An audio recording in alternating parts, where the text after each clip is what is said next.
preciously.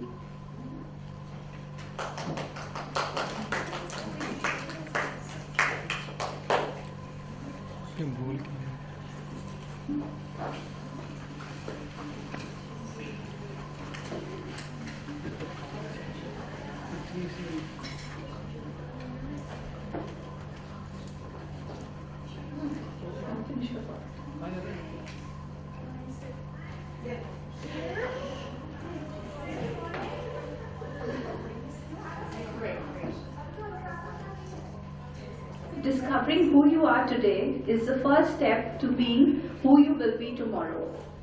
A very good afternoon to all present here. Thank you for joining this session today, as this kind gesture of yours carries an immense amount of encouragement and motivation for someone like me who started her self-discovery just a few years ago. So thank you so much. Heartfelt gratitude. Thank you. I grew up in a very small town where everyone kind of knew me and I knew everybody. I was quiet and tended to stick close to one or two of my friends who I was comfortable with. I was known for getting good grades and for being a good girl. But was that enough? College was no different, except the fact that I tried desperately to be the cool person like other students. I wanted to be like the people who were always making others laugh and were never at a loss for words. I wanted to be like the ones who could speak their minds and always be surrounded by people. I thought if I could be like them, then I'd finally feel comfortable in my own skin. I believed that if I could win approval, I'd finally feel like I belonged. But what I thought didn't happen. I got married in 1998, and from Agra, the city of the Taj Mahal, I shifted to Calcutta. From a nuclear family, I was brought into a huge joint family. And as all Punjabi families are, mine was no different. Loud, lovable, and always hungry for food. We would sit for breakfast to discuss lunch, and lunch would be a huge discussion about dinner. And the day would end taking care of my family. After 2 years, I was blessed with a son. I was ecstatic, my family was delighted. But having a baby also meant added responsibility. I was busy taking care of my husband, my child, and my family. And needless to say, I was enjoying all of it. Or maybe I just thought that I was enjoying it. Because in the bargain, I had completely forgotten that I was just a 25-year-old girl who was supposed to have dreams and aspirations in her life. I had got married thinking that marriage would be a fresh start for me in life. I thought my family and my husband's love would help me realize who I really was. I guess marriage was a fresh start, but not in the way I had envisioned. It transplanted me into a very different place, but it did not change instantly. It did not change me instantly about who I was. Surrounded by different people, I was still me. I had always been and still was very timid and very unsure of myself, and thought there was something really wrong with me. I did not know how to express myself, speak my mind, or stand up for something. Nothing I ever did seemed good enough. There was constant criticism that I could do better or be better. I was raised never to talk back to my seniors and not to say anything when I had nothing nice to say. So I would always play it safe and stand by the sideline. And when I really wanted to say something, I felt maybe nobody would care. So I just kept quiet. Nonetheless, as years passed by, the more I kept quiet, the more horrible my mind and body felt. I eventually became depressed and felt as if no one really cared. I was scared of only one thing. What if I die tomorrow and no one even remembers that I existed? A few years passed by with this horrid thought occupying my mind and my body. Have you really wondered what you might be missing in life? Or indeed whether you're missing out on anything at all?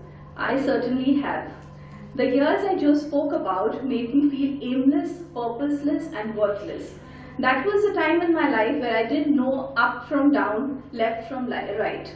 I was lost and felt totally misunderstood. I was living a life that on the surface looked very happening, with a very good husband, with a very fantastic family, partying every day, but it wasn't fulfilling me or making me happy at all. Eventually, because of my depression, I found myself truly alone, and I had to finally confront myself with what was actually missing from my life. Not wanting to blame my past and my present anymore, I decided to add some color to my future. I said, it's enough, I've had enough. And that's how, with the constant and unconditional support of my husband, I began my writing journey. And I haven't looked back since. So it's been like 4.5 years that I started writing. As I became more engaged with this activity, my inner voice grew stronger and stronger, and it wanted to come out and express itself. And now, like, people tell me, you never keep quiet, and there was a time when I would never speak. But now I'm a chatterbox, totally. When I allowed myself to pen down my thoughts, everything changed for me. I had finally, discovered myself. It was such an amazing experience that I really wanted to shout and tell everybody, whoever was there to listen to me. Writing can truly heal your soul and connect you to parts of yourself you never knew existed. It is refreshing, uplifting, and it gives you the time and space to think, breathe, and grow. I love writing not just because it's my profession, but because it's a way to help you understand yourself better. Writing is a powerful self-discovery tool for me, as it is honest, it is something you do in solitude, which means that you can be a little more truthful with yourself the way you aren't with the world. When you put words on paper, you share a part of yourself that the world gets to see. Writers have the ability and talent to shape words into tangible expressions that can inspire, educate, and even entertain. There is real fulfillment and joy in that. Like I would like to share here, I had a storytelling session in the morning today, and I narrated one of my stories, and the reaction that I got from everybody was so heartwarming. So now I really understood what, when I wrote this, now I know what I actually mean by that. So it really fulfills you when you see, I saw a few people shed tears, I saw a few people smiling, so it was very nice and very heartwarming. From my own experience, I see this discovery work as a very strategic process. It is not always linear, but by following steps, you will leave no stone unturned to evolve into the passionate person that you're supposed to be. There are 3 things that I learned on the way. The only person you need to impress is yourself. Stand up for something. Let go of the outcome. If we keep thinking that what's going to happen, where will this take us, you cannot do anything. You cannot be passionate about anything. So just stop thinking about it. I can say with confidence that the moment a person truly starts down the path of self-discovery, they will never turn back. I had never thought that I will be a writer. When I started writing, I never thought I'll be here. But yes, I was on the path of self-discovery, and I still am. Self-discovery means many things. It means finding your purpose. We all have a purpose, right? It means digging deep into your childhood and revealing the experiences that shaped you, good and bad. It means realizing what your beliefs are and living by them. The effects of self-discovery include happiness, fulfillment, clarity, and even self-enlightenment. The journey, however, is not an easy one. The journey includes fear, confusion, misunderstanding, doubts, and literally revisiting all your choices in life. It is somewhat like spring cleaning of the mind, the body, and the heart. So ladies and gentlemen, stop being your worst enemy. Stop lying to yourself about your emotions and feelings, and start accepting them and allowing yourself to feel free with whatever it is you feel. The freedom you will get as you tread on the path of self-discovery would be much greater than any other award. I would like to end with a small poem that a friend of mine wrote for me, and it's very hilarious. I don't know, I find it very funny. Last week I won a beauty pageant where I got Mrs. Glamorous. So this friend of mine wrote a very small poem for me. It says, "From a homemaker, mom all in one, then a blog writer, many hearts I won. Then to such new paths I now turned. To be Mrs. Glamorous, accolades I earned. Finding the treasure drove within me on this beautiful path of self-discovery. So here I am to share with you all. Basking in the glory, I stand so tall." Thank you so much.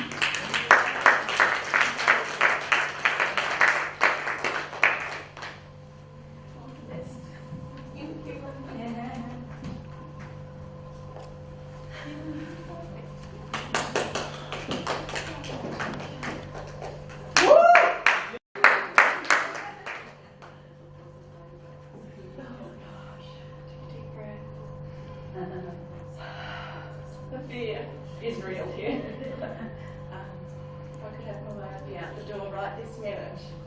My heart is pounding. It's not about you, it's about us. Yeah, Stop being selfish.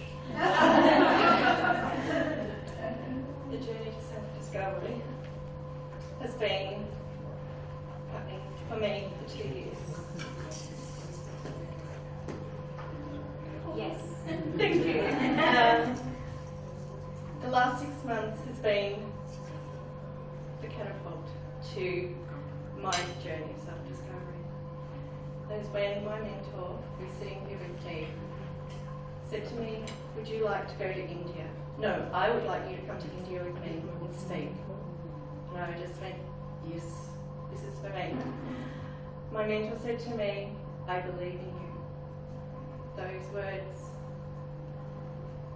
are words that I didn't believe in myself. My husband didn't believe in me.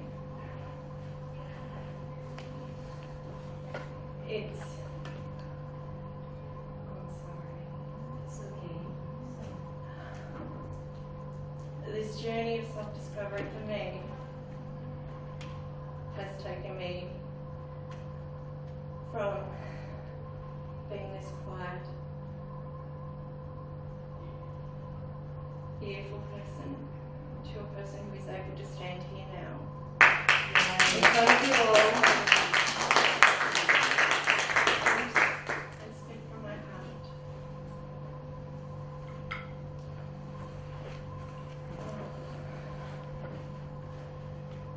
Beloved Natasha. You're the best, Natasha. India adores you.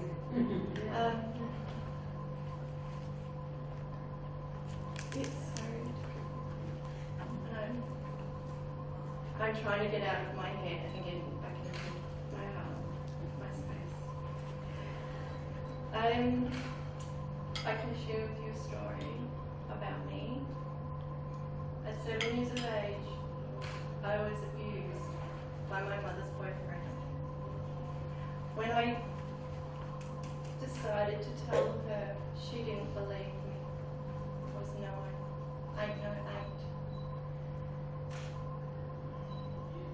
This man who was abusing me became my stepfather, and for 11 years he abused me. It was not just the physical abuse, it was the emotional abuse, the names that he called me, the way he treated me. Pornographic magazines were like a new idea to me, or a woman's weekly. I'm not sure if you have those here in India, but they were like a dinner table thing. For me, in the back seat of the car going to the movies, the screen movies back then, it was okay for them to take me to a pornographic movie. That was normal. My life was, that was how I thought it was normal. I didn't have a voice. No one believed me. When I actually spoke up and said, I'm going to the police, I was told, no one will believe you. No one will want you. You won't ever get a job. What about us? What will people think? It was constant. I also had a sister 2.5 years younger than me, and it was the same for her. It affected her differently though. She went down the path of drugs and she drew a knife on him and threatened him. At 18, I said enough was enough. I found that I could stand up to them and say, it's either me or him, and if you choose him, I'm going to the police and I'm going to tell them what's going on. With that, my mother kicked him out, but she didn't tell the truth. She said he's an alcoholic. I couldn't handle it anymore. This man still lives a free life. He's never been brought to task about what he's done. I'm not the only one who lost my sister. We're in a small town. There was many girls, many women. So standing here sharing that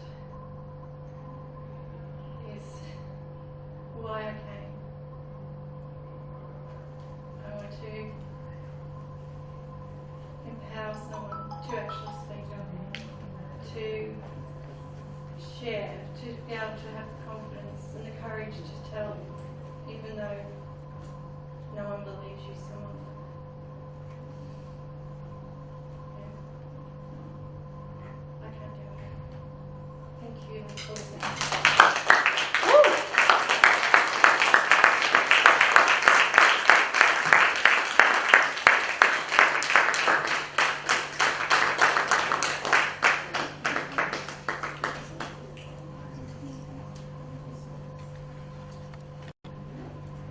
Good afternoon. Good afternoon, everyone. The topic here is chasing goals and fruitful journey of self-discovery. I want this topic to be discussed and explained in a very simpler and lighter way. Starting from the literal meaning of the goal as we take it in the sport like football or soccer, so that we can relate our life to a game, to that of a football, where in life also we have passes, penalty shootout, a goalkeeper keeping at the penalty area, extra time, referee, of course, winning and losing, and the acceptance of winning and losing. And when I was preparing for this topic, I asked few more of my friends, what is the goal in your life? Here some of the youths are sitting there. Can I ask what is the goal in your life? At least some volunteer answer for this. What is the goal in your life? Anybody? I'd like to inspire women over 50 to get out of their comfort zone. Super. And tell them that they can do whatever they want to do and be whatever they want to be. All over them. After that? Pardon? After you reach that goal, you attain that goal, after that? After, well, it's world domination, so I was going to go big, so yeah. Yeah, that's what I'm going to tell now.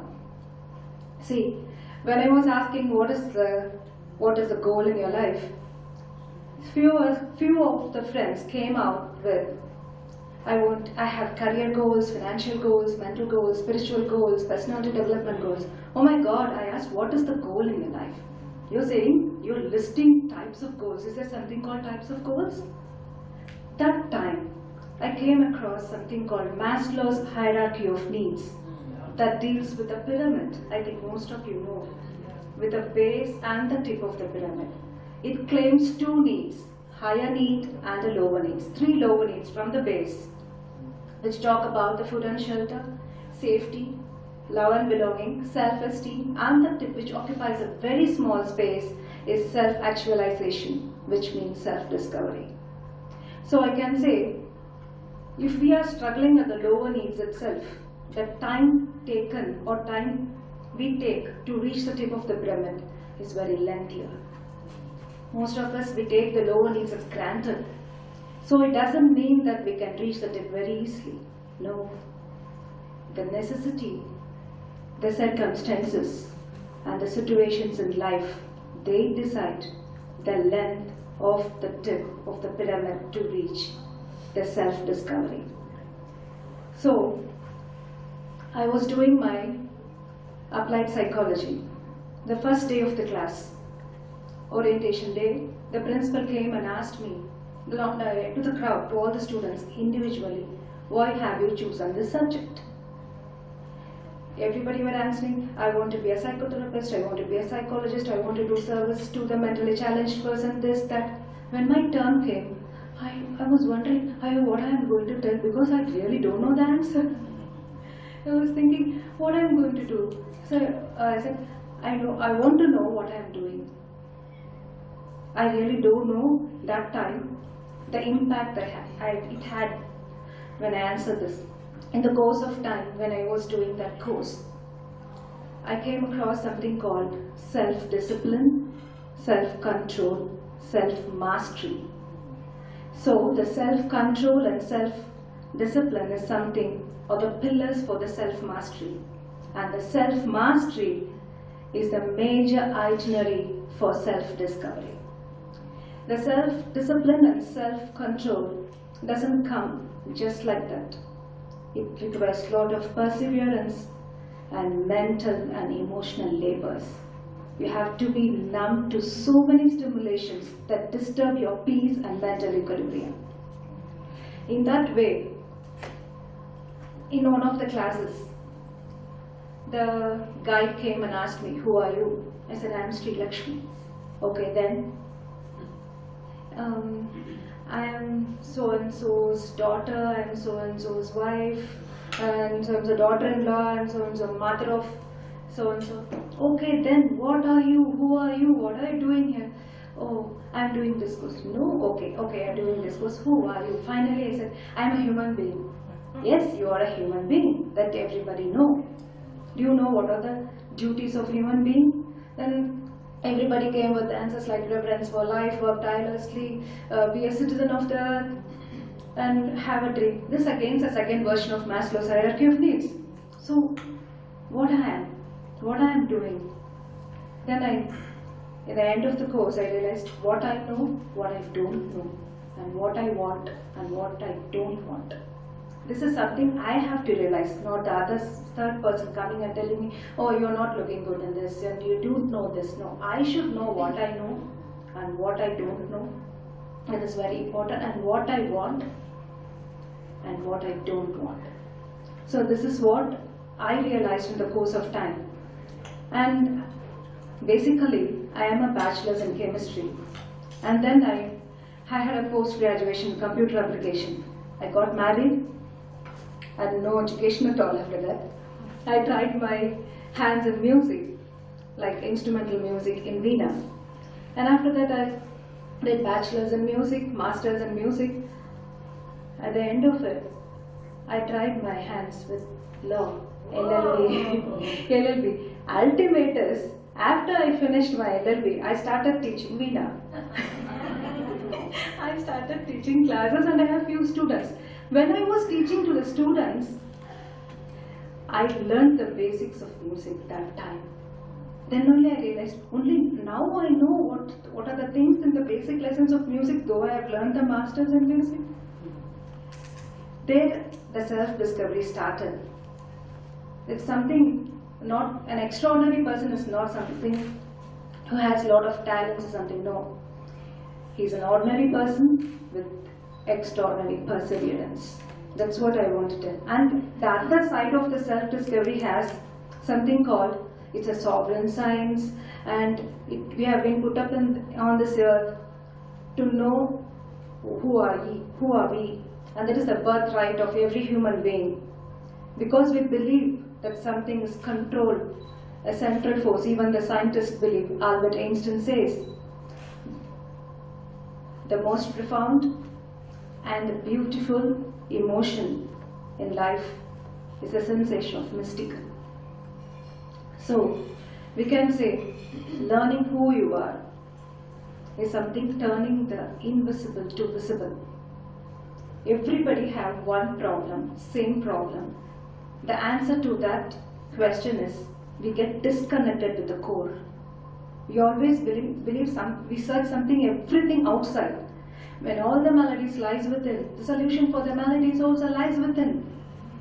So we have been put up in this world to relinquish the luggage of life, believing in what is there from the start, like the light from the heart and the power within.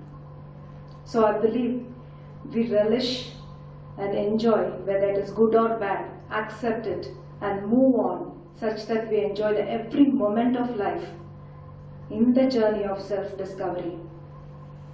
Thank you.